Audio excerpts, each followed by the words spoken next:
Good evening class. So this is the fifth lecture in the series Bridge course which is being conducted for the 10th to 11th moving students.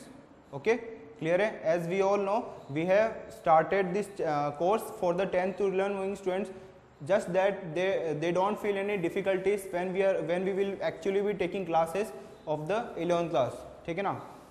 अब देखो, तो last class में अपन बात कर रहे थे osmosis की, अपन बात कर रहे थे, अपना जो मेन टॉपिक चल रहा था दैट वाज प्लाज्मा मेम्ब्रेन का. क्लियर है? प्लाज्मा मेम्ब्रेन की अपन ने स्ट्रक्चर को डिस्कस कर लिया था, फिर अपन ने डिफ्यूजन की बात करी थी और ऑस्मोसिस अपन ने कल कंप्लीट कर लिया था.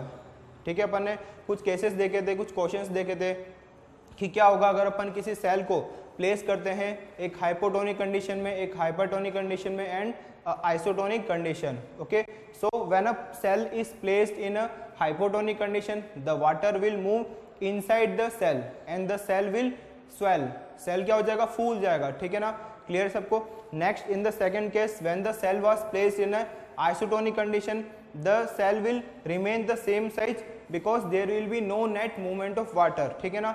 जितनी कंसंट्रेशन सॉल्यूट की और सॉल्वेंट की सेल के अंदर है, उतनी ही कंसंट्रेशन सॉल्यूट टू सॉल्वेंट की सेल के बाहर है. यानी कि extracellular as well as intracellular जो एनवायरमेंट है, जो कंसंट्रेशन है, रिलेटिव कंसंट्रेशन वो सेम है, तो कोई भी नेट मूवमेंट होगा ही नहीं वाटर का. ठीक है. थर्ड, अपन ने जब बात करी थी when the cell was placed in a hypertonic condition, then there will be a movement of water from the cell to outside the cell. The water will move from cell to outside the cell. ठीक है ना? Clear सबको? ऐसा क्यों हो रहा था? क्योंकि जो कंसंट्रेशन ऑफ सॉल्यूट थी वो कहाँ ज्यादा थी? बाहर ज्यादा थी. That is the hypertonic condition. ठीक है ना? ये अपन ने बात कर ली थी. तो इस चीज को ध्यान रखना, इसको आपको डायरेक्टली ध्यान रखना है. हाइपोटोनिक में सेल जो है वो स्वेल हो जाएगा, आइसोटोनिक में सेल की साइज बिल्कुल सेम रहने वाली है और हाइपरटोनिक कंडीशन में जो सेल है वो पिचक जाएगा. ठीक है ना? Cell will shrink. क्लियर सबको?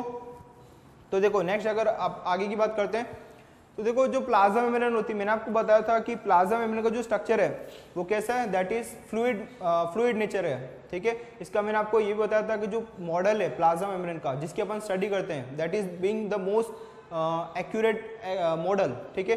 That is the fluid mosaic model. ठीक है ना? फ्लूइड मोज़ेक मॉडल क्या है ये इसकी डिटेल अपन बाद में पढ़ेंगे 11th क्लास में. फिलहाल के लिए बस इतना अपन समझ लेते हैं बेसिक कि ये समझाने की कोशिश करता है कि जो प्लाज्मा मेम्ब्रेन है उसका नेचर कैसा है. ठीक है ना? अपन नेचर की बात करते हैं ना कि किसी सब्सटेंस का नेचर क्या है. ठीक है. ये सॉलिड है, लिक्विड है, फ्लूइड है, कैसा नेचर है? तो प्लाज्मा मेम्ब्रेन का जो नेचर है वो कैसा है? फ्लूइड है. ठीक है. बेसिकली ये फ्लूइड नेचर क्या है? तो आप इसे इमेजिन करो कि एक राउंड बॉल है. ठीक है ना? एक स्फेरिकल बॉल है. ठीक है. और जो किसकी बनी हुई है? फ्लूइड की बनी हुई है. ठीक है. तो उसमें कोई भी सब्सटेंस जो इधर से उधर फ्लो कर सकता है ना? इस तरीके से आपको एक फुटबॉल मान के चलनी है जो कि किसकी बनी हुई? पूरी की पूरी फ्लूइड की बनी हुई है. ठीक है ना? एक वाटर का बबल है, तो कोई भी सब्सटेंस अगर इधर रख दिया आपने तो वो इस तरीके से मूव कर सकता है. ठीक है ना? क्लियर है? तो यही क्या कहलाता है? That is due to the fluid mosaic model, fluid nature of the plasma membrane. ठीक है. क्लियर है? अब देखो, तो इस फ्लूइड नेचर की वजह से जो प्लाज्मा मेम्ब्रेन का बेसिक जो नेचर होता है वो कैसा होता है? फ्लेक्सिबल होता है. This fluid nature provides flexibility to the plasma membrane. ठीक है ना? क्लियर है सबको? तो देखो, अब इस फ्लेक्सिबिलिटी की वजह से होता क्या है? हमारे पास दो प्रोसेस आते हैं. First is endocytosis.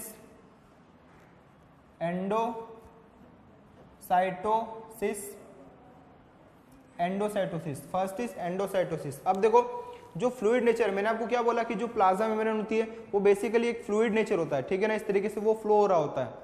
क्लियर है? जो फॉस्फोलिपिड की बायलेयर है वो ऐसे जो है मॉलिक्यूल्स मूव कर सकते हैं. ठीक है. उसके अंदर जो प्रोटीन्स है वो भी इस तरीके के मूव कर सकते हैं. तो देखो, अब जो प्लाज्मा मेम्ब्रेन की जो फ्लूइड नेचर है, ठीक है, जो फ्लूइड नेचर है वो उस सेल को इनेबल करती है किसी भी एक्सटर्नल एनवायरनमेंट से फूड को इंटेक करने के लिए या किसी भी सब्सटेंस को इंटेक करने के लिए. ये इनेबल करती है कौन? Due to fluidity of the plasma membrane. ठीक है ना? क्लियर? सबको समझ में आ रहा है सबको? जो प्लाज्मा मेम्ब्रेन है क्योंकि उसका नेचर फ्लूइड है, तो मैंने बताया ना फ्लूइड जो नेचर है, तो अब देखो क्या होगा कि जैसे कोई सब्सटेंस है बाहर, जैसे कोई फूड सब्सटेंस है तो उसको इनगल्फ करना है, तो इसमें हेल्प करती है फ्लूइड, इस प्लाज्मा मेम्ब्रेन की फ्लूइडिटी. ठीक है ना? देखो पहले इसको अपन नोट डाउन कर लेते हैं, फिर मैं बताता हूँ आपको कैसे ये प्रोसेस होता है. पहले अपन इसको लिख लेते हैं. देखो, फ्लूइडिटी और we can say flexibility of plasma membrane.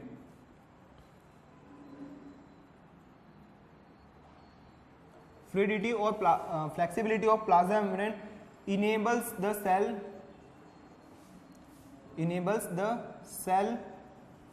to engulf food particles, food material, or rather we can say food material and other substances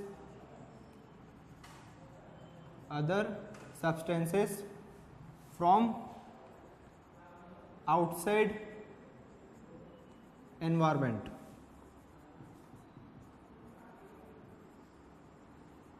okay, clear है सबको? देखो क्या कह रहे हैं हम, जो प्लाज्मा मेम्ब्रेन का फ्लूइड नेचर है वो इनेबल करता है उस सेल को कि वो बाहर से एक्सटर्नल एनवायरनमेंट से फूड को कैप्चर कर सके, इनगल्फ कर सके, और या फिर कोई दूसरे भी और कोई पार्टिकल तो उसको भी वो इनगल्फ कर सके, कैप्चर कर सके, ठीक है ना। इसी प्रॉपर्टी को अपन क्या बोलते हैं, एंडोसाइटोसिस बोलते हैं, ठीक है। दिस प्रॉपर्टी इज नोन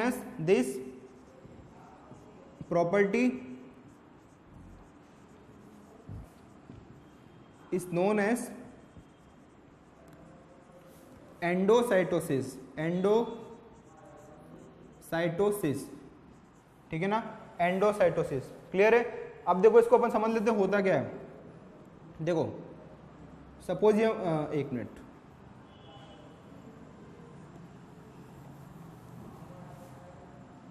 ठीक है, प्लाज्मा मेम्ब्रेन है सपोज, क्लियर है। अब देखो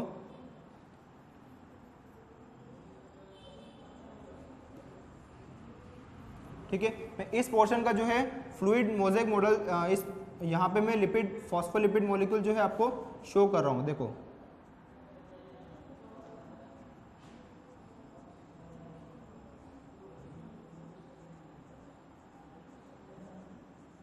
क्लियर है ना, तो इसको आप समझ सकते हैं। ये जो है इस तरीके से आप मेम्ब्रेन समझ सकते हैं। मैंने सिर्फ इस साइड का जो फॉस्फोलिपिड मॉलिक्यूल बनाया, ऑल्दो ये जो है पूरी इसकी सरफेस कैसी होती है, इस तरीके की फ्लूइड जो है मोज़ेक मॉडल इसका जो होता है, ठीक है, फ्लूइड नेचर इसका होता है। अब देखो क्या होता है,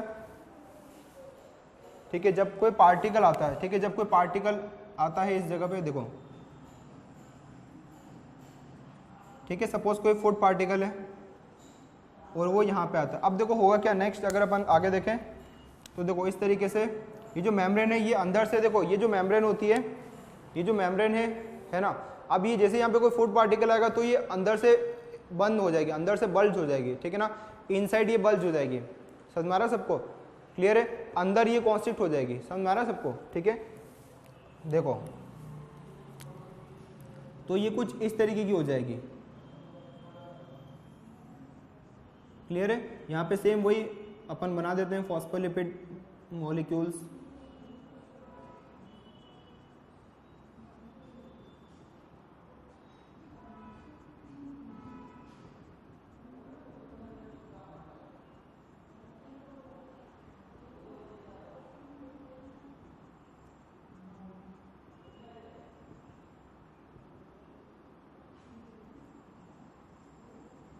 ठीक है ना, क्लियर सबको?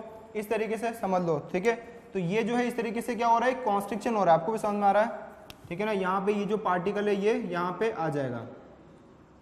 क्लियर है? ठीक है ना, क्लियर है। फर्स्ट जो है पार्टिकल सेल की साइड आता है, फिर जो धीरे धीरे जो प्लाज्मा मेम्ब्रेन है, क्योंकि वो इसकी जो है फ्लेक्सिबल है, प्लाज्मा मेम्ब्रेन कैसी फ्लेक्सिबल है, तो अंदर से जो है इससे इस तरीके से वो बल्ज करेगी, अंदर घुसेगी, ठीक है ना। अब इस तरीके से जो है इसका एक डिप्रेशन बन जाएगा। क्लियर है? जैसे अगर अपन बात करें कोई वाटर है, वाटर के अंदर अगर एक डिप्रेशन आ गया, इस तरीके से अपन एक डिप्रेशन लगा दिया है ना, जैसे वो भंवर होता है, ठीक है, वाटर घूमता है तो अंदर एक डिप्रेशन आ जाता है ना। समझ में आ रहा है सबको? जब ऐसे कुछ तूफान आता है, ठीक है, चक्रवात आते हैं, तो बीच में एक डिप्रेशन बनता है, एक पूरा एक होल टाइप बन जाता है, ठीक है। उस तरीके का यहाँ पे एक डिप्रेशन बन जाएगा। क्लियर है? फिर देखो नेक्स्ट क्या होगा, होने वाला है, फिर नेक्स्ट देखो इस तरीके से जो ये है, अब ये देखो यहाँ से जो है ये ब्रेक डाउन हो जाएगा, इस तरीके से ये देखो ये ब्रेक डाउन हो जाएगा।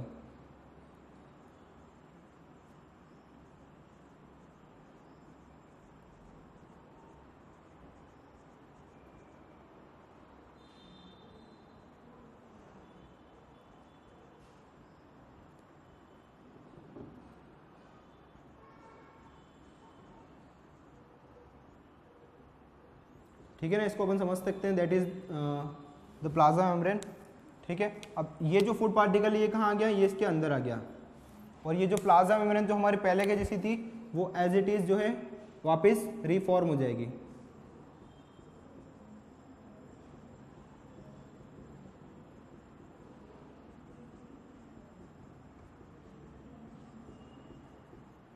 करें न्यूक्लियस एक ऐसा स्ट्रक्चर है जो कि एक सेल का कमांडिंग सेंटर है। ठीक है ना, जो सेल है बेसिकली सेल को कंट्रोल कौन करता है, न्यूक्लियस कंट्रोल करता है। ठीक है, क्लियर सबको। अगर अपन बात करें कोई सेल जो देखो जैसे कुछ सेल होते हैं जो कंटिन्यूसली जो डिवाइड करते रहते हैं, अपन आगे पढ़ेंगे मेरिस्टेमेटिक सेल्स होते हैं। ठीक है ना, तो उनमें न्यूक्लियस जो है बहुत ज्यादा प्रोमिनेंट होता है।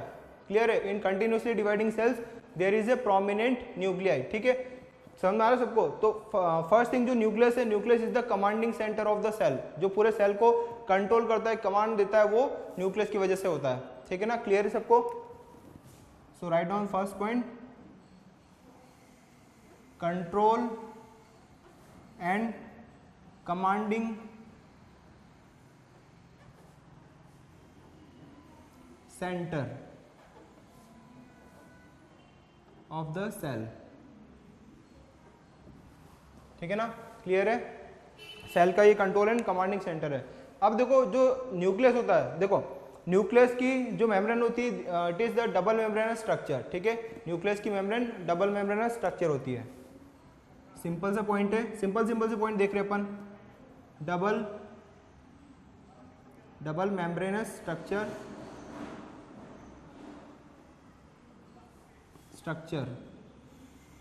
ओके, यहां तक भी क्लियर है। न्यूक्लियस की स्ट्रक्चर, न्यूक्लियस की जो मेम्ब्रेन होती है कैसी होती है, डबल मेम्ब्रेनस स्ट्रक्चर होती है। ठीक है, अभी अपन पूरा इसका स्ट्रक्चर देखेंगे। ठीक है, तो देखो न्यूक्लियस बेसिकली, न्यूक्लियस के अंदर जो प्रोटेक्ट, न्यूक्लियस के अंदर बेसिकली जेनेटिक मटेरियल होता है। ठीक है, जेनेटिक मटेरियल में जिसपे अपन बात करेंगे क्रोमोसोम्स होते हैं, क्रोमोसोम्स के अंदर डीएनए होता है। ठीक है, और डीएनए के अंदर फिर अपन जीन की बात करेंगे। ठीक है ना, ये सारा सब कुछ अपने अंदर अपने जो है न्यूक्लियस के अंदर ही आने वाला है। ठीक है ना, क्लियर है। चलिए अब देखो स्ट्रक्चर की बात करते हैं।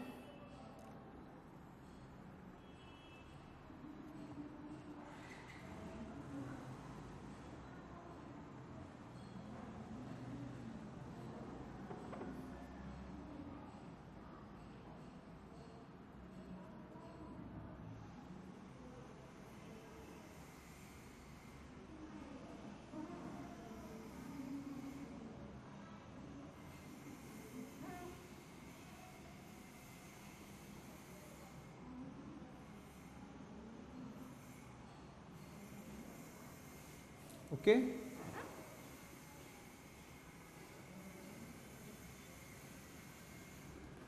ठीक है ना, क्लियर है। देखो इसको आपको कैसे इमेजिन करना है, सपोज एक स्फेयर है, उसको आपने इस तरीके से कट कर रखा है। ठीक है ना, तो ये जो आपको वॉल दिखाई दे रही है it is the outer most wall. ठीक है ना, ये इसकी वॉल है। अब देखो यहाँ पे बने होते हैं पोर्स।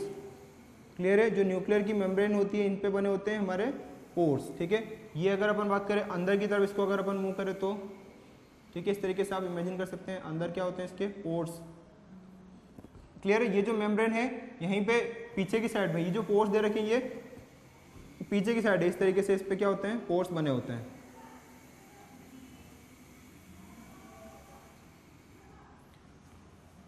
ठीक है ना, क्लियर सबको।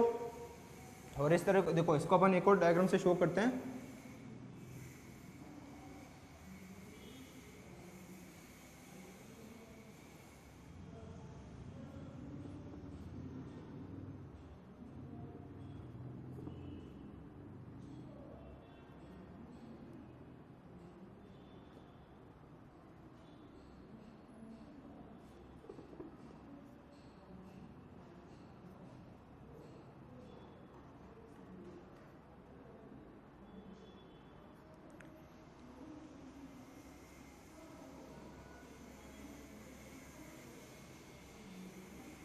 क्लियर है सबको। देखिए तो देखो इस तरीके अगर अपन स्ट्रक्चर की बात करें तो यहाँ पे हम clearly we can see that there is a double membranous structure. So there is a inner wall, there is inner wall, inner membrane, and there is outer membrane, outer membrane. Clear है? तो देखो जो membrane होती है nucleus की membrane में क्या होते हैं, पोर्स बने होते हैं, ठीक है, and we can say that we can call it nuclear pore, ठीक है, इनको अपन क्या बोला सकते हैं, न्यूक्लियर पोर।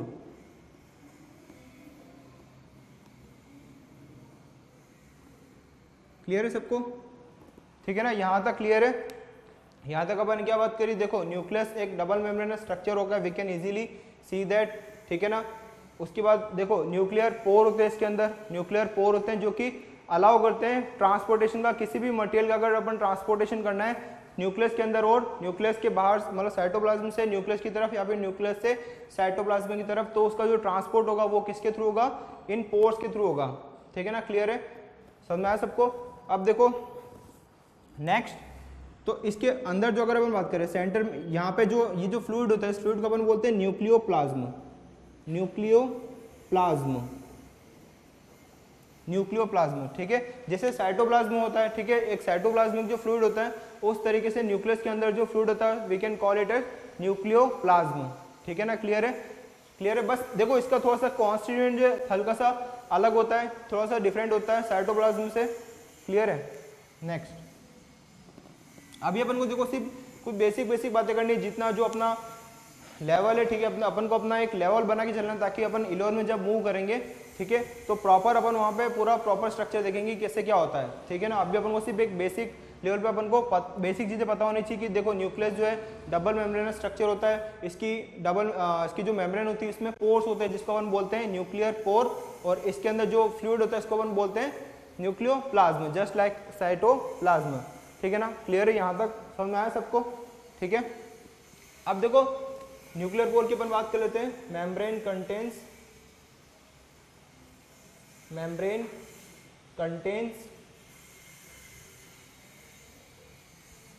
Nuclear pores. ठीक है, मेम्ब्रेन में क्या होते हैं, न्यूक्लियर पोर होते हैं। ठीक है ना, न्यूक्लियर पोर अलाउ करते हैं, nuclear pore allow us transport of substances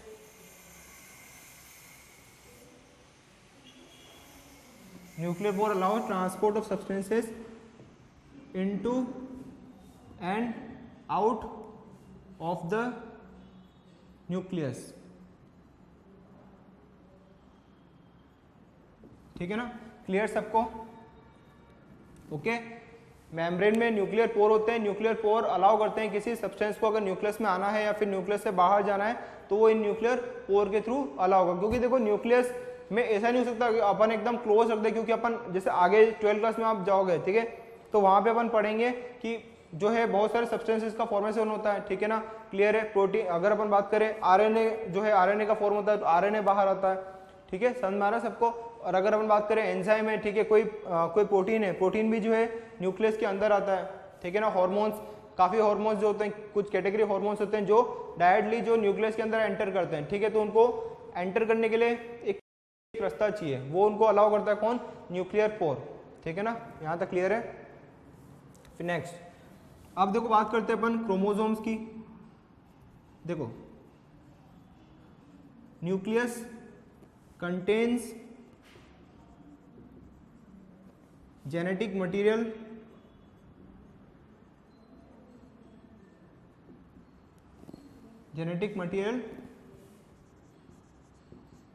which is chromosome. ठीक है ना, क्लियर सबको? जो न्यूक्लियस होता है, न्यूक्लियस में जो मेन थिंग जो न्यूक्लियस में प्रेजेंट होती है that is the genetic material. हमारा जो जेनेटिक मटेरियल है वो कहाँ प्रेजेंट होता है, वो न्यूक्लियस में प्रेजेंट होता है। ठीक है ना, किस फॉर्म में प्रेजेंट होता है अभी अपन ये देखेंगे। ठीक है, क्लियर है सबको? बेसिक हम जानते हैं, क्योंकि देखो जो सेल है, ठीक है, तो सेल में जेनेटिक मटेरियल ऐसे जो है, ऐसे जो फैला नहीं हो सकता, वो एक पर्टिकुलरली एक ऑर्गेनल है, उसके लिए भी एक पर्टिकुलर ऑर्गेनल है दैट इज द न्यूक्लियस, और उसके अंदर प्रेजेंट होता है हमारा जेनेटिक मटेरियल। ठीक है ना, अब देखो यहाँ पे 3 टर्म आती है, अभी अपन को इसको समझना पड़ेगा। ठीक है, क्रोमेटिन क्रोमोसोम और क्रोमेटिड, ठीक है। तीन टर्म को अपन को समझना पड़ेगा, क्योंकि मोस्ट ऑफ द स्टूडेंट्स को इन तीन टर्म में कंफ्यूजन होता है। What is the difference between chromatin, chromatin क्या होता है, क्रोमोसोम क्या होता है और क्रोमेटिड क्या होता है, ठीक है ना। क्लियर है, समझ में आ रहा है सबको। तो देखो सबसे फर्स्ट अपन बात करते हैं क्रोमेटिन को अपन लेते हैं, ठीक है। तो देखो क्रोमेटिन क्या होता है, जब जो सेल है, अपन जानते हैं कि सेल डिवाइड करता है, ठीक है, अपन पढ़ चुके हैं। देखो जो सेल है वो डिवाइड करता है और फिर नए सेल फॉर्म करता है, ठीक है। तो अपन बोल सकते हैं सेल की स्टार्टिंग से जाने की वो डिवाइड कर चुका है वो, ठीक है, डिवाइड कर चुका है और अब वो जो है अपनी लाइफ जो आगे वो स्टार्ट कर रहा है, ठीक है, डिवाइड कर चुका है वो, ठीक है। तो डिवीजन के बाद की जो उसकी स्टेज होती है, उस स्टेज में जो उसका जेनेटिक मटेरियल होता है, ठीक है, वो कैसा होता है, इस तरीके से। अगर देखो अगर अपन बात करें ये न्यूक्लियस से सपोज, ठीक है, तो इसमें इस तरीके से इसका स्ट्रक्चर होता है, जेनेटिक मटेरियल जो होता है इस तरीके से थ्रेड लाइक स्ट्रक्चर होता है, ठीक है। ये जो थ्रेड लाइक स्ट्रक्चर है, थ्रेड लाइक स्ट्रक्चर, ठीक है, इसी को अपन क्या बोलते हैं, क्रोमेटिन, ठीक है ना। क्लियर है सबको।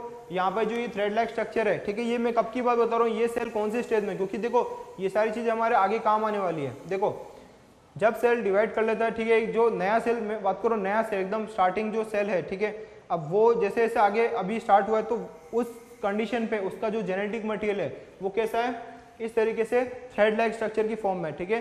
क्लियर। अब ये देखो ये थ्रेड लाइक स्ट्रक्चर बहुत फाइन होता है, ये अपन को दिखाई नहीं देता, ठीक है, ऐसा जो है इस कंडीशन में अपन इसको देख नहीं सकते, ठीक है ना, समझ में आ रहा है सबको। इस कंडीशन में अपन इसको नहीं देख सकते। तो ये जो थ्रेड लाइक कंडीशन है इसको अपन बोलते हैं क्रोमेटिन, ठीक है ना। क्रोमेटिन, जब अपन क्रोमेटिन वर्ड यूज करें क्रोमेटिन, तो यानी कि इसका मतलब क्या है, ये अपन किस सेल की बात करें, ठीक है, जो सेल अभी अभी जस्ट जो डिवाइड करके आया है, ठीक है ना। क्लियर है।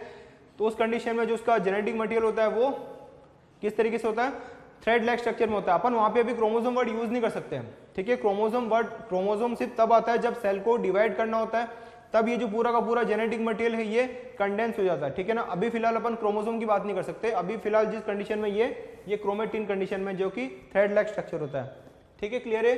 अब देखो इसके बाद देखो नेक्स्ट, जब इस सेल को डिवाइड करना होता है, ठीक है, जब इस सेल को डिवाइड करना होता है, ठीक है। अब उसके बाद ये, क्योंकि देखो डिवाइड में बेसिकली होता क्या है, क्योंकि देखो थोड़ा सा सेल डिवीजन का यहाँ पे थोड़ा कंसेप्ट आता है, तो अपन को थोड़ा सा टच करना पड़ेगा। देखो बेसिकली सेल डिवीजन में होता क्या है कि जो सेल है वो पूरा का पूरा हाफ डिवाइड होने वाला है, ठीक है। जो एक सेल है वो पूरा का पूरा हाफ डिवाइड होने वाला है, तो उसके अंदर के जो जेनेटिक मटेरियल है, जितना भी कॉन्टेंट्स है, वो सारा के सारा भी हाफ, बिल्कुल एकदम हाफ डिवाइड होने वाला है, ठीक है। क्लियर है। अब देखो अगर अपन ऐसे बात करें तो ये जो थ्रेड लाइक स्ट्रक्चर है, तो अपन एक जैसे सपोज एक गुच्छा है, एक ऊन का, एक रुई का, एक थ्रेड का गुच्छा है, ठीक है। तो अपन उस थ्रेड के गुच्छे को अपन बिल्कुल हाफ कैसे बांट सकते हैं, समझ में आ रहा है सबको। अपन उसको कैसे एक हाफ बिल्कुल एकदम परफेक्टली अपन हाफ कैसे बांट सकते हैं, नहीं बांट सकते उसको अपन हाफ, ठीक है ना। तो इसलिए देखो इससे अच्छा ये है कि क्यों ना वो जो थ्रेड है उस थ्रेड को अपन क्या बना ले, एक इस तरीके से बॉल बना ले, कुछ स्ट्रक्चर बना ले, ठीक है। तो मान लो जैसे जो पूरा वो थ्रेड था, उस थ्रेड की मान लो पूरे 4 बॉल बनी है, ठीक है। ऐसा जो वो पूरा जो थ्रेड का जो स्ट्रक्चर था पूरा, वो उस थ्रेड को अपन हाफ पार्ट में डिवाइड नहीं कर सकते, बट क्यों ना अगर अपन उस थ्रेड को रोल करके 4 बॉल बना ले, ठीक है, तो अपन 4 बॉल को तो इजीली डिवाइड कर सकते हैं, हाँ, 2 इधर इजीली डिवाइड कर सकते हैं, ठीक है। तो सेम यही केस होता है जब सेल को डिवाइड करना होता है, ठीक है ना। उस टाइम पे जो उसका जेनेटिक मटेरियल है जो कि अभी थ्रेड लाइक कंडीशन में यानी कि क्रोमेटिन स्टेज में, ठीक है, तो वो कंडेंस हो जाएगा वो, अभी ये डी कंडेंस स्टेज में, वो कंडेंस हो जाएगा। कंडेंस का मतलब सिकुड़ जाना और एक स्ट्रक्चर फॉर्म कर लेना, ठीक है। क्लियर है। जब वो इस तरीके से कंडेंस हो जाएगा तो वो क्या स्ट्रक्चर फॉर्म करेगा, इस तरीके का। क्लियर है सबको, ठीक है ना। इसको अपन एक अलग कलर से बना देते हैं,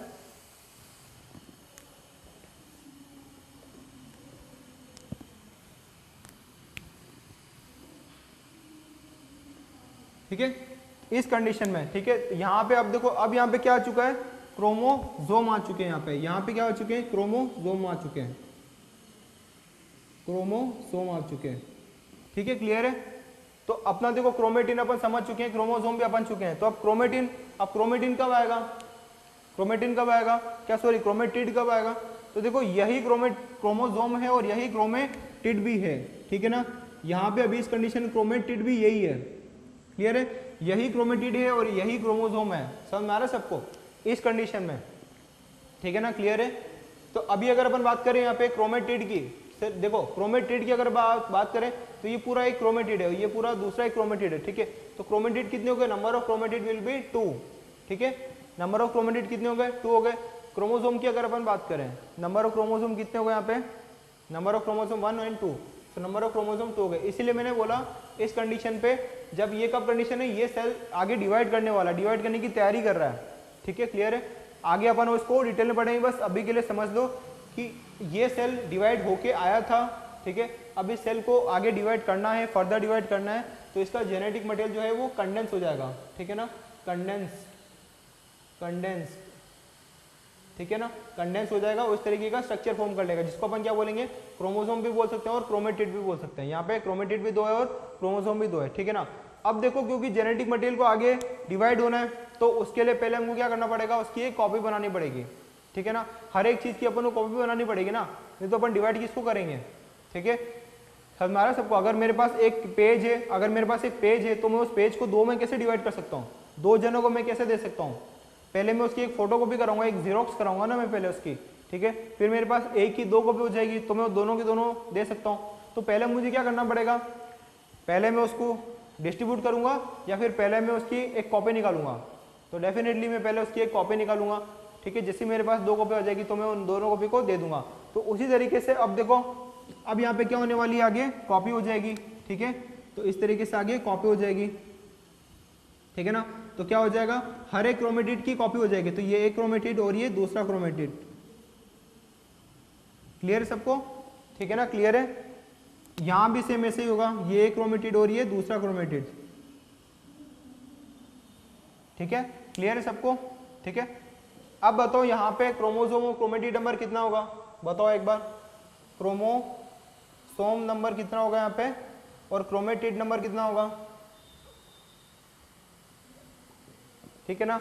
एक सेकेंड पॉज करके आप आंसर दे सकते हो, क्रोमोसोम नंबर यहाँ पे कितना होगा और क्रोमेटिड नंबर कितना होगा, यहाँ से हेल्प ले सकते हो, यहाँ पे मैंने आपको बता रखा है, क्रोमोसोम नंबर इज 2 और क्रोमेटिड भी 2, ये क्रोमेटिड और ये दूसरा क्रोमेटिड है। तो अब देखो यहाँ पे देखते हैं, तो क्रोमोसोम तो अभी भी यहाँ पे 2 ही है, ठीक है ना, ये पूरा एक क्रोमोसोम, ये पूरा एक क्रोमोसोम है, क्रोमोसोम तो अभी भी यहाँ पे 2 ही है, लेकिन क्रोमेटिड यहाँ पे कितने हो चुके हैं, 1 2 3 और 4 क्रोमेटिड यहाँ पे हो चुके हैं 4, ठीक है ना, क्लियर है, समझ में आया सबको।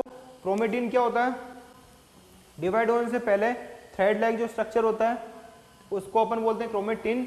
जब उसको डिवाइड करना होता है उसके पहले वो कंडेंस हो जाता है, ठीक है, और क्या फॉर्म करता है, क्रोमोसोम, ठीक है, उस तरीके का क्रोमोसोम फॉर्म करता है। फिर उसके बाद जब वो कॉपी करता है अपने, ठीक है, तो कॉपी करने के बाद जो क्रोमेटिड है उनका डुप्लीकेशन हो जाता है, तो क्या बन जाती है वहां पे, मतलब क्रोमेटिड बन जाती है, ठीक है ना, क्लियर। तो इस जगह पे 2 क्रोमेटिड है, इस जगह पे 4 क्रोमेटिड है, ठीक है। क्रोमेटिड और क्रोमोसोम में डिफरेंस क्लियर है सबको, ठीक है ना, समझ में आया। चलिए आगे देखते हैं।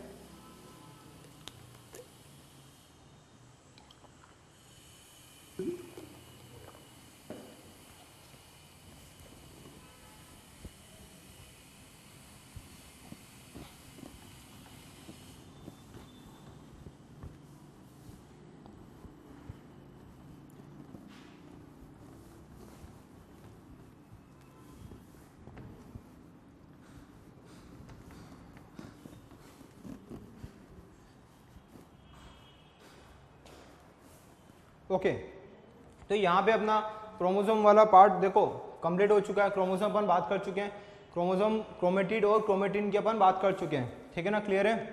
जो न्यूक्लियस होता है, बेसिकली न्यूक्लियस में जेनेटिक मटेरियल प्रेजेंट होता है, किस फॉर्म में, वो क्रोमेटिन फॉर्म में भी हो सकता है, क्रोमोसोम फॉर्म में भी हो सकता है और क्रोमोसोम क्रोमेटिड में भी वो हो सकता है।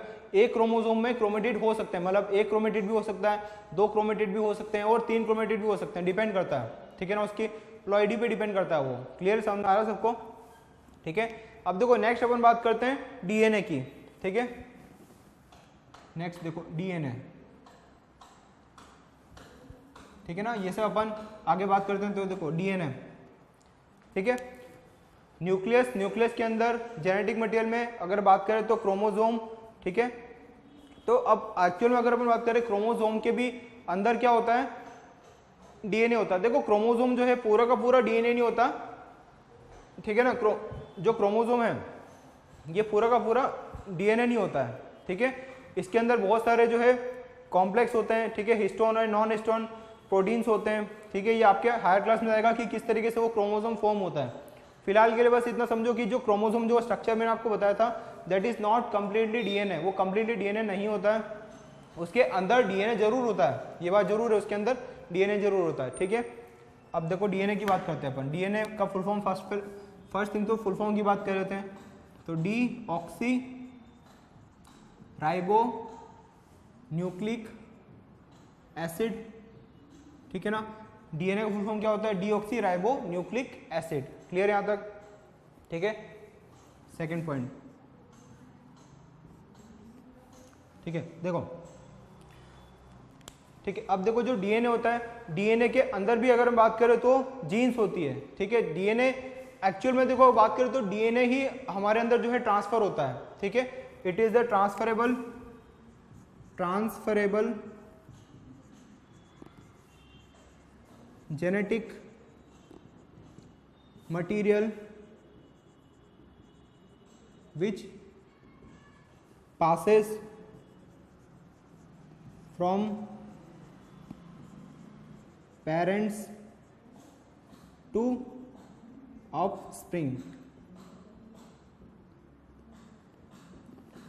ठीक है। क्लियर है, समझ मारा सबको, ठीक है। जो डीएनए होता है, डीएनए पास होता है, डीएनए में अंदर, डीएनए के अंदर मेन जो है जेनेटिक इंफॉर्मेशन होती है दैट इज जीन। ये भी अपन जीन की बात करेंगे, ठीक है।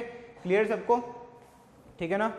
नेक्स्ट अपन बात करते हैं, देखो बस डीएनए के लिए फिलहाल अपन को इतना ही देखना है। डीएनए में जेनेटिक मटेरियल होता है, ठीक है, उसके अंदर जीन्स होती है जिसमें एक्चुअल में हमारे कैरेक्टर्स होते हैं, ठीक है।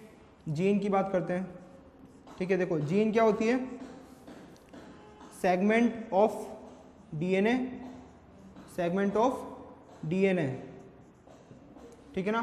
क्लियर सबको। जो डीएनए होता है बेसिकली डीएनए में सेगमेंट होते हैं, डीएनए के सेगमेंट को अपन क्या बोलते हैं, जीन बोलते हैं, जिसमें कि हमारे कैरेक्टर्स होते हैं। क्लियर सबको। हालांकि देखो जीन की डेफिनेशन थोड़ी सी कॉम्प्लिकेटेड है, हायर क्लास में अपन जाते हैं तो पता पड़ता है कि जीन की डेफिनेशन थोड़ी सी कॉम्प्लिकेटेड है, ठीक है ना। क्योंकि कुछ जीन होती है जो कि कैरेक्टर्स को डिफाइन करती है और कुछ जीन होती है जो कि कैरेक्टर्स को डिफाइन नहीं करती है, ठीक है ना।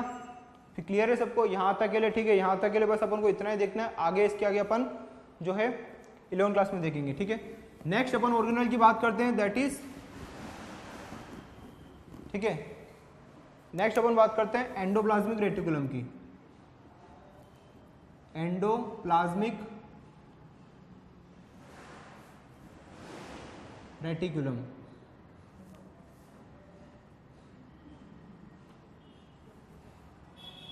एंडोप्लाज्मिक रेटिकुलम, और इन शॉर्ट इसको अपन क्या बोल सकते हैं, ईआर बोल सकते हैं, ठीक है। Endoplasmic reticulum. देखो मैंने आपको अभी थोड़ी देर पहले बताया था कि जो न्यूक्लियस होता है, न्यूक्लियस की मेम्ब्रेन पे पोर्स बने हुए हैं जिसको अपन क्या कहते हैं, न्यूक्लियर पोर बोलते हैं। अब देखो न्यूक्लियर पोर से कनेक्टेड जो होते हैं, न्यूक्लियर पोर से जो कनेक्टेड होते हैं, ठीक है, वो होते हैं और एंडोप्लाज्मिक रेटिकुलम। एक्चुअल में जो ट्रांसपोर्ट होता है किसी सब्सटेंस का न्यूक्लियस से साइटोप्लाज्म में और साइटोप्लाज्म से न्यूक्लियस में, वो किसके थ्रू होता है, एंडोप्लाज्मिक रेटिकुलम के थ्रू होते हैं, वो न्यूक्लियस में जाता है। या फिर किसी सब्सटेंस को जैसे बाहर आना होता है तो वो न्यूक्लियस से न्यूक्लियर पोर के थ्रू होते हुए एंडोप्लाज्मिक रेटिकुलम में के थ्रू आता है, ठीक है ना। क्लियर है। इसका एक बार स्ट्रक्चर देख लेते हैं। देखो यहां तक तो मैंने आपको बताया था,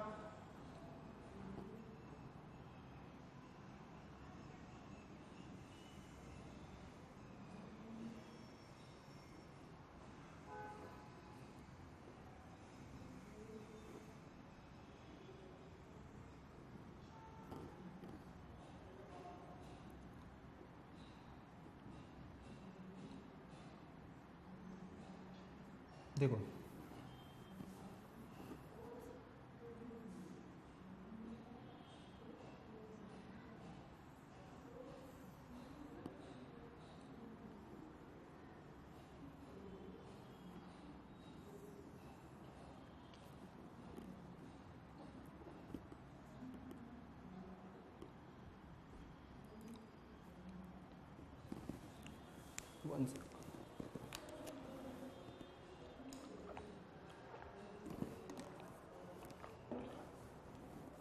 ठीक है, 1 मिनट इसको थोड़ा सा प्रॉपर बनाते हैं।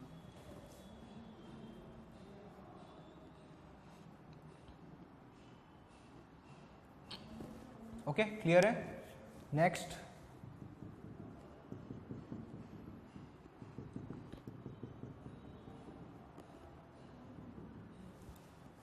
तो देखो न्यूक्लियर की जो पोर होते हैं that is nuclear pore, nuclear pore से अटैच होते हैं एंडोप्लाज्मिक रेटिकुलम। इस तरीके से देखो न्यूक्लियर के जो पोर होते हैं उनसे नेक्स्ट जो है अटैच होते हैं एंडोप्लाज्मिक रेटिकुलम। ठीक है ना, इसको अपन क्या बोलते हैं, this structure is known as endoplasmic reticulum.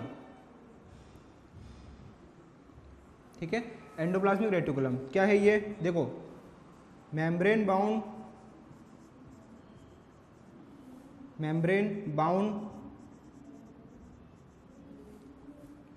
Tubes and vesicles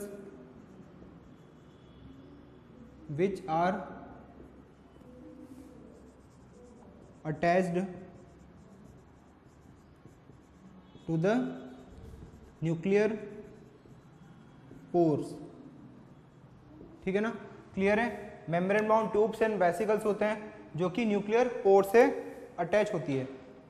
ठीक है ना, यहां तक क्लियर है सबको।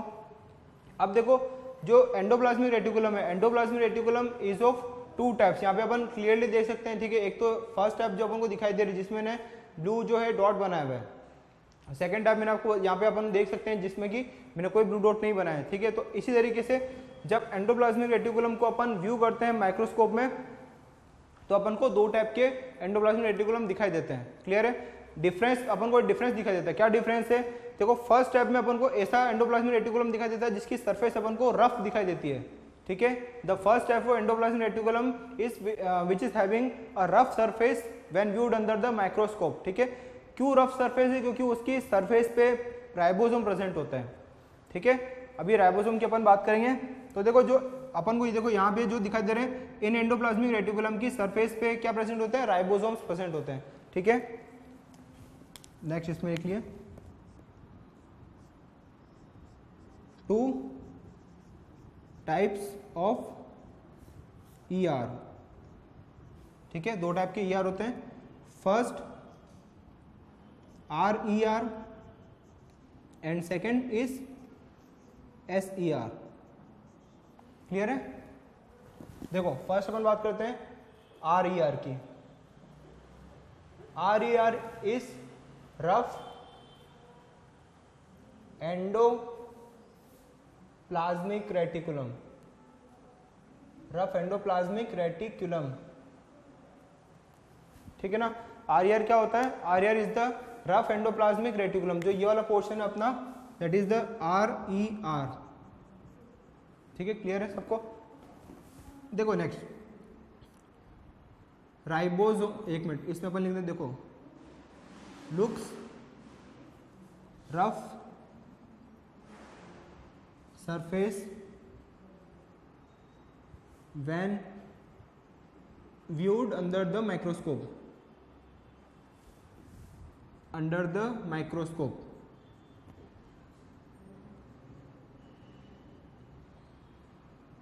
ठीक है, जब अपन इसको माइक्रोस्कोप में व्यू करते हैं तो अपन को इसकी सरफेस रफ नजर आती है। ठीक है, क्यों रफ नजर आती है, इसका रीजन क्या है, because on it surface there are structure present which are known as ribosome. ठीक है ना, नेक्स्ट इसमें लिख लो रफ सरफेस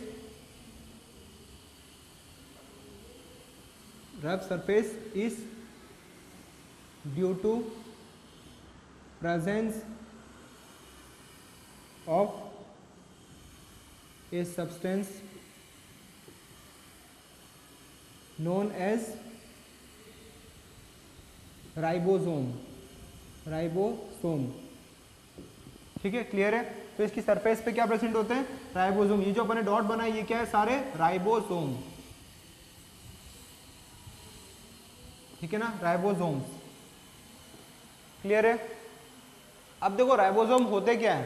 ठीक है, ये तो अपन समझ गए कि हाँ एंडोप्लाज्मिक रेटिकुलम कनेक्टेड होती है, न्यूक्लियर पोर्स है, ठीक है। जब इसको अपन व्यू करते हैं माइक्रोस्कोप में तो अपन को दो टाइप की सरफेस नजर आती है। The first surface having a rough looking surface and another one is the smooth looking surface, ठीक है ना, उसकी सरफेस स्मूथ होती है।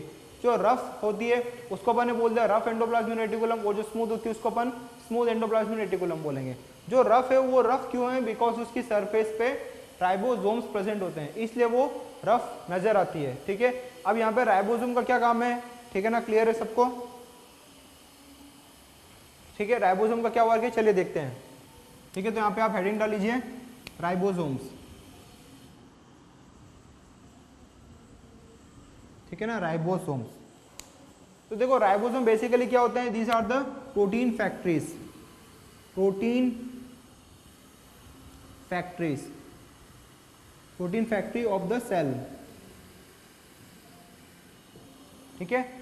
राइबोसोम क्या होते हैं, they are the protein factory of the cell, ठीक है। यहाँ पे बेसिकली फॉर्म क्या होता है, प्रोटीन्स फॉर्म होते हैं यहाँ पे, ठीक है, क्लियर है। अब देखो आपके माइंड में क्वेश्चन आएगा कि सर प्रोटीन तो कैसे, प्रोटीन कैसे फॉर्म हो रहे हैं, प्रोटीन्स तो हम खाने में हम वैसे ही ले लेते हैं ना, ठीक है, प्रोटीन तो हम खाते ही, मतलब जो हमारा फूड है उसमें हम प्रोटीन तो लेते ही है, तो फिर ये कौन सा प्रोटीन फॉर्म हो रहा है, ये क्वेश्चन आपकी माइंड में क्या पता आ रहा हो, ठीक है, कि सर प्रोटीन तो हम अच्छी खासी दाल वगैरह हम खाते हैं, ठीक है, काफ़ी जो है हम प्रोटीनेशियस डाइट लेते हैं, तो फिर ये कौन सा प्रोटीन फॉर्म हो रहा है, प्रोटीन तो हम ले ही रहे हैं। तो देखो protein basically is a macromolecule, ठीक है, प्रोटीन एक मैक्रोमोलिक्यूल होता है जो कि छोटे छोटे मोनोमर से, एक पॉलीमर है बेसिकली, एक पॉलीमर होता है, तो वो छोटे छोटे मोनोमर से मिलकर बना होता है, ठीक है। तो हमको एज सच वो प्रोटीन नहीं चाहिए, हमको एज सच वो प्रोटीन नहीं चाहिए होता है, हमको जो एक्चुअल चाहिए होता है वो मोनोमर चाहिए होते हैं, हमको अमाइनो एसिड चाहिए होते हैं, अमाइनो एसिड से मिलकर प्रोटीन बनता है, ठीक है। तो हमको वो एज सच जो प्रोटीन है हमको वो नहीं चाहिए, हम तो उसको ब्रेक डाउन कर लेंगे क्योंकि प्रोटीन है उसको हम डाइजेस्ट कर लेंगे, ठीक है। डाइजेस्ट करने के बाद जो हमको उसके मोनोमर मिलेंगे दैट इज अमाइनो एसिड, तो हमको वो अमाइनो एसिड चाहिए, हम तो हमारा प्रोटीन खुद बना लेंगे, ठीक है, क्लियर है। तो जो प्रोटीन अपन कंज्यूम करते हैं वो सारा का सारा प्रोटीन ब्रेक डाउन हो जाता है किसमें, अमाइनो एसिड में, ठीक है। फिर वो अमाइनो एसिड से अपन जो है जो भी अपन को प्रोटीन रिक्वायर होता है वो अपन फॉर्म करते हैं, ठीक है ना। प्रोटीन क्या हो सकता है, देखो प्रोटीन का बहुत बड़ा कंसेप्ट है, वो प्रोटीन के बहुत सारे रोल है, ठीक है, स्ट्रक्चरल रोल भी है, एंजाइमेटिक रोल भी है, उसका एंजाइम होते हैं, स्ट्रक्चर होता है। जैसे अपन नेल्स की बात करें तो अपने जो नेल्स है ये किसके बने हुए हैं, केराटिन प्रोटीन के बने हुए हैं। जो अपने हेयर्स है ये किसके बने हुए हैं, केराटिन प्रोटीन के बने हुए हैं, ठीक है ना, क्लियर सबको। एनिमल्स की जो अगर लेग्स में बात करें तो वो जो खुर होता है वो किसका बना होता है आपका, उसमें भी आपका केराटिन प्रोटीन होता है, ठीक है। हमारे प्लाज्मा मेम्ब्रेन में प्रोटीन के चैनल बने होते हैं, ठीक है। तो बहुत सारे रोल है प्रोटीन के। बेसिकली प्रोटीन कहाँ फॉर्म होता है, ठीक है, राइबोसोम में प्रोटीन फॉर्म होता है, क्लियर है सॉरी। तो देखो इसीलिए अपन राइबोसोम को क्या बोलते हैं, प्रोटीन फैक्ट्री बोलते हैं, ठीक है। Next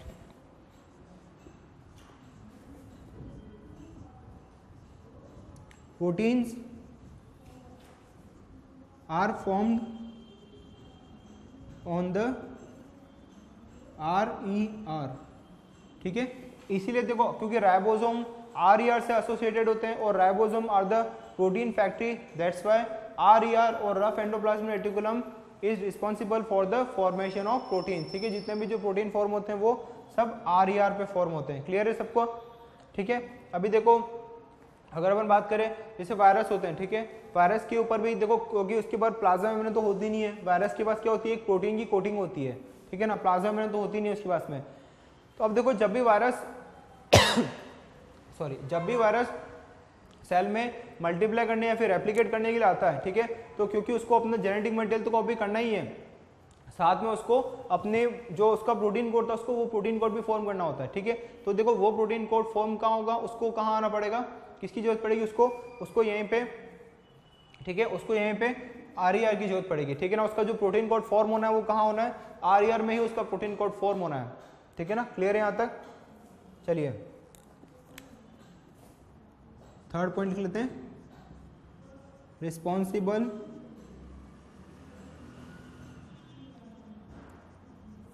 for the formation of protein, formation of proteins, ठीक है।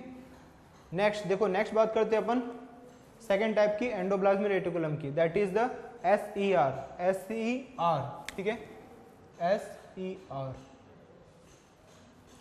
क्लियर है। अब देखो SER, देखो यहाँ तो अपन को समझ में आ गया कि ठीक है हाँ जो RER है, RER की सरफेस पे राइबोसोम प्रेजेंट होते हैं, क्लियर है। Ribosome are the protein factories, ठीक है, और इनमें जो है क्योंकि राइबोसोम में प्रोटीन फॉर्म होते हैं इसलिए RER is responsible for the formation of proteins, ठीक है, यहाँ तक तो क्लियर है। अब देखो तो यहाँ पे जो दूसरे टाइप का ER है तो उसका क्या रोल है यहाँ पे, ठीक है, देखो अपन बात करते हैं नेक्स्ट। तो SER stands for smooth endoplasmic reticulum, ठीक है ना, यहाँ तक क्लियर है।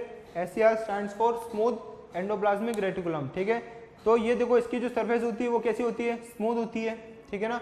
यहाँ पे इसकी सरफेस पे कोई राइबोसोम प्रेजेंट नहीं है तो इसकी सरफेस कैसी है, स्मूथ है, ठीक है। इसको भी नोट डाउन कर लेते हैं अपन, smooth surface due to absence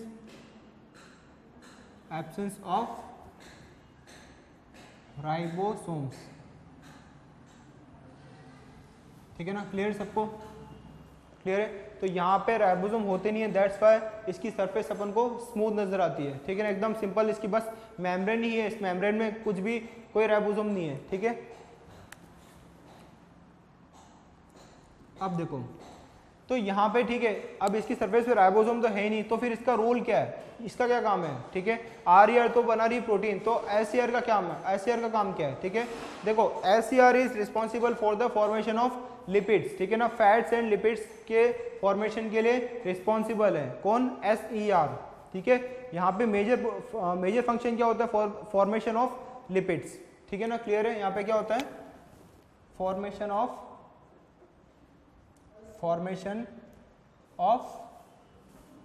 lipids,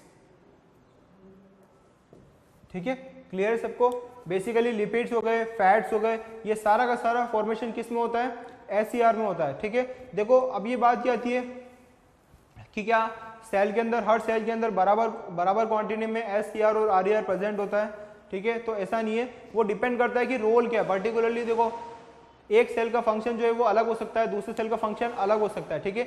जो सेल एक्टिवली इंगेज्ड है प्रोटीन फॉर्मेशन के वे में, ठीक है, उसका फंक्शन अगर एक्टिवली फॉर्मेशन करना है प्रोटीन का, ठीक है, तो वहाँ पे ज़्यादा क्वांटिटी होगी RER की, ठीक है, उस सेल में RER की क्वांटिटी ज़्यादा होगी, RER वहाँ पे ज़्यादा होगा। जो सेल इंगेज होगा एक्टिवली सिंथेसिस ऑफ प्रोटीन में, ठीक है ना, क्लियर है। प्रोटीन फॉर्मेशन हो गया, अगर कोई प्रोटीनेशियस एंजाइम फॉर्म करना है, ठीक है, तो वहाँ पे भी क्या ज़्यादा होगा, RER ज़्यादा होगा, ठीक है।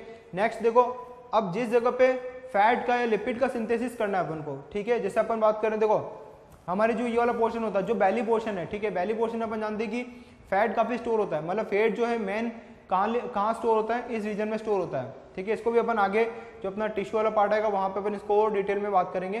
फिलहाल के लिए जो अपना बेली पोर्शन है वहाँ पे फैट सेल्स होते हैं जो कि क्या स्टोर करते हैं, फैट स्टोर करते हैं, ठीक है। तो डेफिनेटली SER की क्वांटिटी वहाँ पे अपन को क्या मिलने वाली है, ज़्यादा मिलने वाली है, ठीक है ना। तो बेली के फैट, देखो जो फैट सेल्स है, फैट सेल्स में प्रोटीन का तो कोई काम ही नहीं है, प्रोटीन फॉर्मेशन का कोई रोल ही नहीं है वहाँ पे, ठीक है ना। तो वहाँ पे उन सेल्स में जो स्मूथ एंडोप्लाज्मिक रेटिकुलम उसका वहाँ पे ज़्यादा पार्ट होगा, ठीक है ना, क्लियर है सबको। Example, more SER are present in the fat cells, ठीक है ना। फैट सेल्स में बहुत ज़्यादा SER होगा, ठीक है।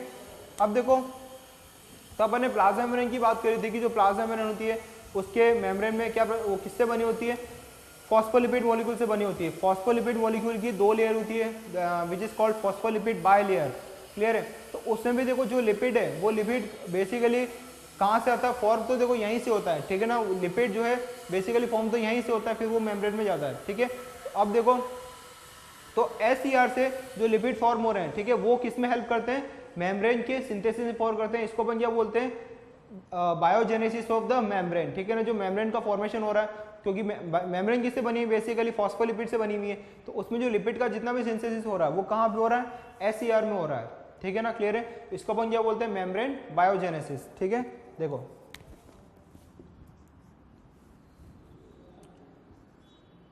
सम lipids are used for the synthesis of plasma membrane, ठीक है ना। कुछ लिपिड जो है वो यूटिलाइज होते हैं प्लाज्मा मेम्ब्रेन के सिंथेसिस में, यूटिलाइज होते हैं, इसको अपन क्या बोलते हैं, मेम्ब्रेन बायोजेनेसिस। This is